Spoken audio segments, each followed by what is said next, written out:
Anyong sa'yo, isa ka rin bang mahilig sa mga pagkain ng mga Koreano at Koreana? If yes, what are you waiting for? Tara na at samahan mo akong kumain dito. Ang Korean buffet na ito ay matatagpuan sa Ayala Market dito sa Taguig. At ang kanilang price range dito ay 549 na dating 599 per adult. At may additional na 199 for cheese ring at 119 pesos naman para sa snow cheese. At kung first time mo namang kumain dito, worry no more kasi i-a-assist ka ng staff kung paano timplahin ang sauce ng tteokbokki. So, ito pala yung mga iba't ibang sauce nila.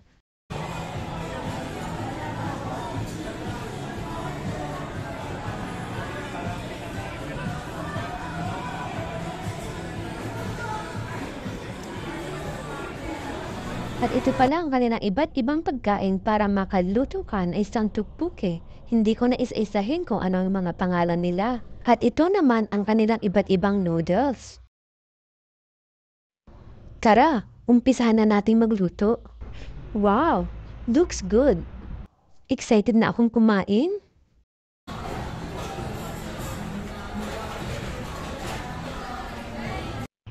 So ito na, kainan na.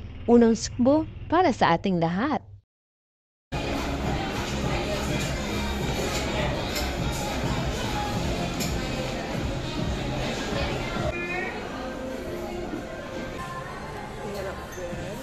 So ngayon naman, magbibigay tayo ng konting review dito sa ating kinakain. Yung kanilang sauce, so far naman is masarap.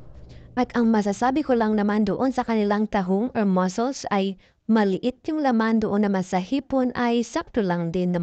At sobra naman akong nag-enjoy sa pachitsering nila dahil para siyang yung spider web na parang alam mo yun yung bahay ng, ano yun?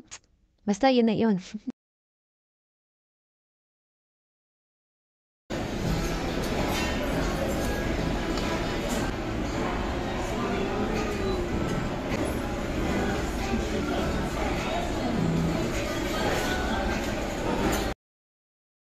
So, dito naman tayo sa kanilang rice balls. So far naman yung toppings ng rice balls nila is so yummy and I really like it.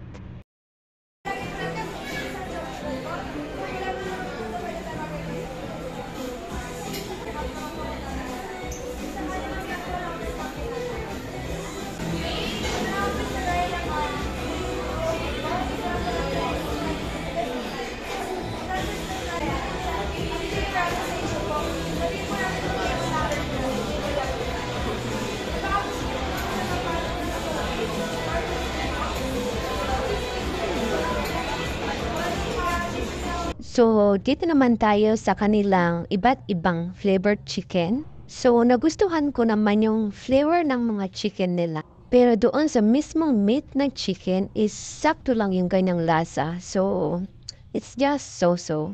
At para sa akin, siguro mas masarap itong chicken nila kapag mainit-init na siya. Kaya lang, huwag na kayong umasa dahil malamig na siya pagdating doon sa food section nila dahil siguro sa malamig yung aircon.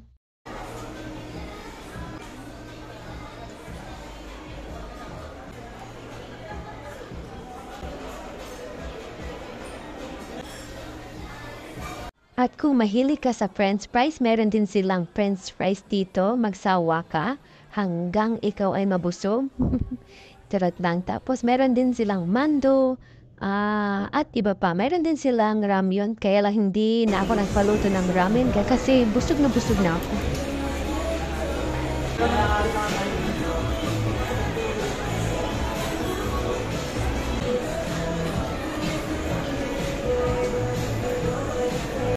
At huwag na kayong umasa na meron silang ice cream kasi wala namang laman yung kanilang ice cream box.